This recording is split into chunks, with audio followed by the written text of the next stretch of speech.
क्या होता अगर एक अल्टरनेट यूनिवर्स होता जहां अपना काकाशी हटाके ज्वाइन कर लेता अखात्सुकी को। नमस्कार मेरे ओताकू भाई लोगों, आप देख रहे हैं ओताकू पासा चैनल, जहां पे आपको मिलती है ऐसी कहानियां जो आपको सुनाई नहीं गई।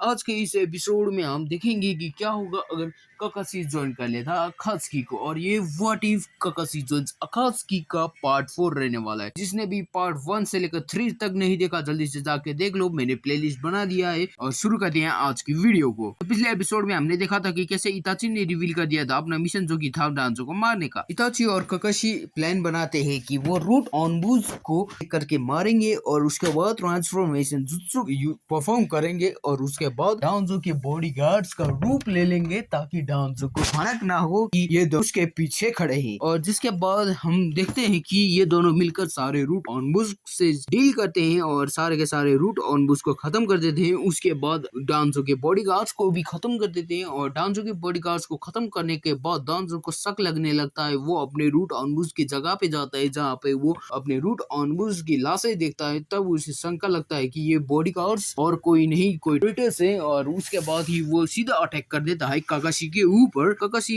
ट्रांसफॉर्मेशन जुत्सु को अनडन करके सीधा ब्लॉक कर देता है उसके अटैक को। और उसके बाद हमें दिखाई जाती है काकाशी वर्सेस डांजो की बैटल। डांजो बहुत बुरी तरीके से मार खाता है कैनन की तरह। जैसे सास्के ने डांजो को मारा था, वैसे ही काकाशी उसे मार मार के उसका भुर्ता बना देता है। पर काकाशी के पास इतना ज्यादा चाकरा नहीं था कि वो डांजो को ज्यादा देर तक हैंडल कर पाए, और इसलिए वो कामुई का इस्तेमाल करके डांजो के हेड को कामुई डायमेंशन में टेलीपोर्ट कर देता है और सबको लगने लगता है कि डांजो मारा गया। पर डांजो फिर से इजानागी का इस्तेमाल करता है और उसके बाद वो अपनी डेथ को फेक करके फिर से जिंदा हो जाता है। और बाद में जब काकाशी को वो मारने ही वाला होता है कि तभी बीच में इताची आ जाता है और काकाशी कहता है कि ये मेरी बैटल, तुम्हें इसमें इंटरफेयर करने की कोई जरूरत नहीं। और इताची कहता है कि देखो, तुमने इसे बहुत बुरी तरीके से मार लिया, तुम्हारा काम फिनिश हो चुका है, अब मेरा काम करने दो मुझे। तुम्हारे पास उतना चाकरा नहीं है कि तुम इसे ज्यादा देर तक हैंडल कर। हम देखते हैं कि अपना डांजो अपने घुटनों के पल खड़ा है। वो हार मान चुका है क्योंकि उसे अब अभी अभी सुकियोमी वर्ल्ड में डाला गया था। जब इताची ने पहली बार इंटर किया था, तब उसने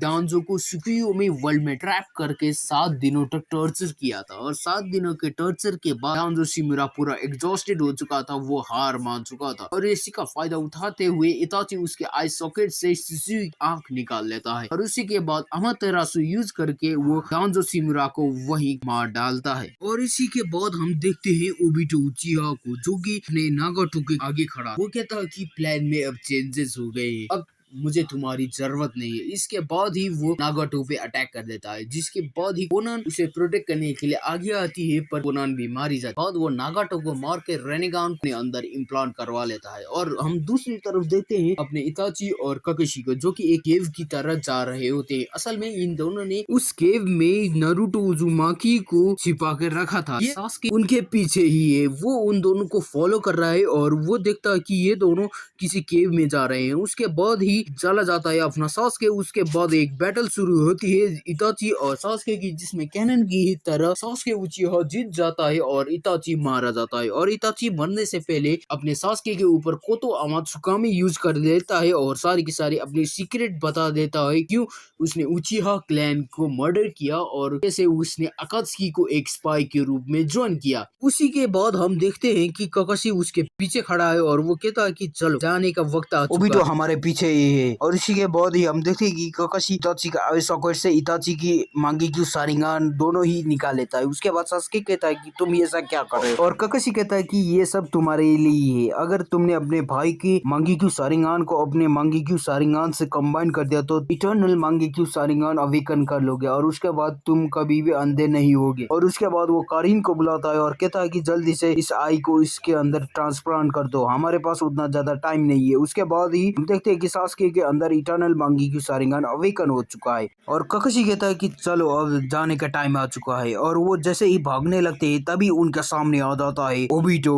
उचिहा। तो इसी के साथ ही ये एपिसोड यहीं पर खत्म हो जाता है। हम अगले एपिसोड में देखेंगे कि क्या करेगा अब ओबिटो उचिहा, जब उसके सामने अब काकाशी और सास्के खड़े हैं। और क्या करेंगे सास्के और काकाशी, जो कि पूरे के पूरे वो ओबिटो से बैटल नहीं कर सकते। अगर वो भागने की कोशिश करेंगे तो ओबिटो कामुई का इस्तेमाल करके उनको पकड़ ही लेगा। And final finally. If you smell what the otaku pasa, it's cooking.